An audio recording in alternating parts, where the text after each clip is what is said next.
Hello student, today we will find the Z transform sin n theta and cos n theta, very important question. So example, find Z transform of cos n theta and sin n theta.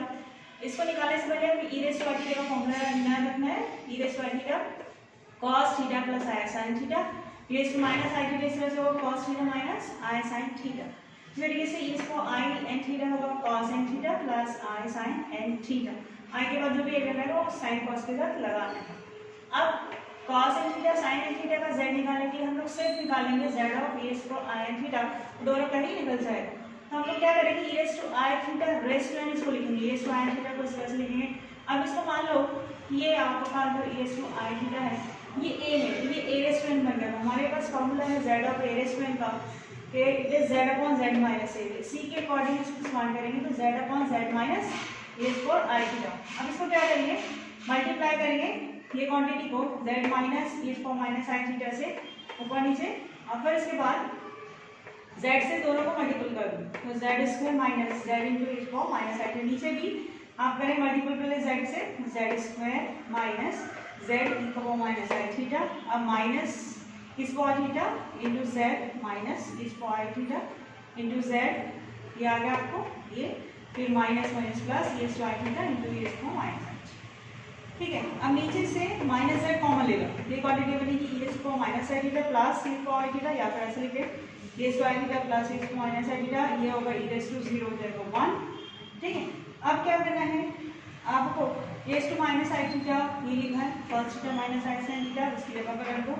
ठीक है, अब नीचे की quantity जो है इसमें अगर हम 2 लिख दें इसके फॉर्म में तो फॉर्मूला बन जाएगा. तो 2 यहाँ दोनों जगह एडजस्ट कर दें, 2 से मल्टीप्लाई एंड डिवाइड. तो e raised to i theta plus e raised to minus i theta by 2, ये है cos थीटा का फॉर्मूला. sin थीटा का इस तरह से होता है 1/2i. तो यहाँ पर आएगा आपका नेक्स्ट स्टेप में, यहाँ पर आएगा cos theta z square minus 2z cos theta plus 1, ये अपॉन में आ जाएगा. z से इसको मल्टीपल कर दें, z cos theta minus minus plus i times z sin theta, ये होगा हमारा नेक्स्ट स्टेप के.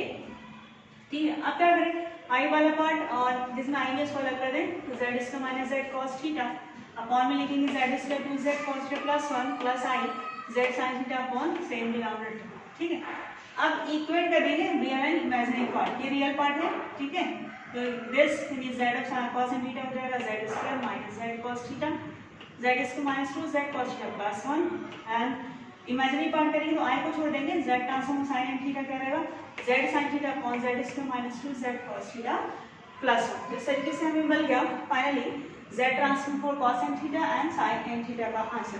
ये बहुत अच्छे से रिजल्ट्स को याद रखना है, इसको हम लोग एग्जांपल्स में और भी यूज करेंगे. z of cos n theta क्या होता है एंड sin n थीटा क्या होता है.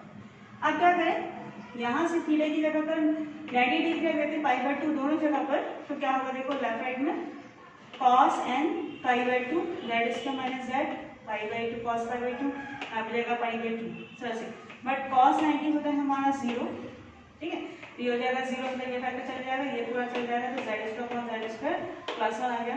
सर से यहाँ भी रख दें, यहाँ पे रखेंगे π/2 थीटा π/2 सब जगह पर, तो sin n π/2 sin 90 z square 2z cos 90 plus 1. sin 90 होता है हमारा 1, cos 90 होता है हमारा 0. cos 90 0, एक फैक्टर चल जाएगा वो z स्क्वायर प्लस 1 नीचे, एंड sin 90 1 तो z upon z square plus 1. So this will be completed z transform cos n theta and the sin n theta. But also remember z transform of cos n π/2 always होता है z square upon z square plus 1, and at the same moment z transform sin n π/2 होता है z upon z square plus 1. सिर्फ यहाँ पर cos n π/2 में z square होता है, यहाँ पर z डिनोमिनेटर दोनों जगह पर सेम होता है. इस तरीके से याद रखिए, cos आया तो आपका आएगा z स्क्वायर और sin आया तो आपका ऊपर में सिर्फ z, तो डिनोमिनेटर दोनों का ही रहता है z square plus 1. So thanks for watching this.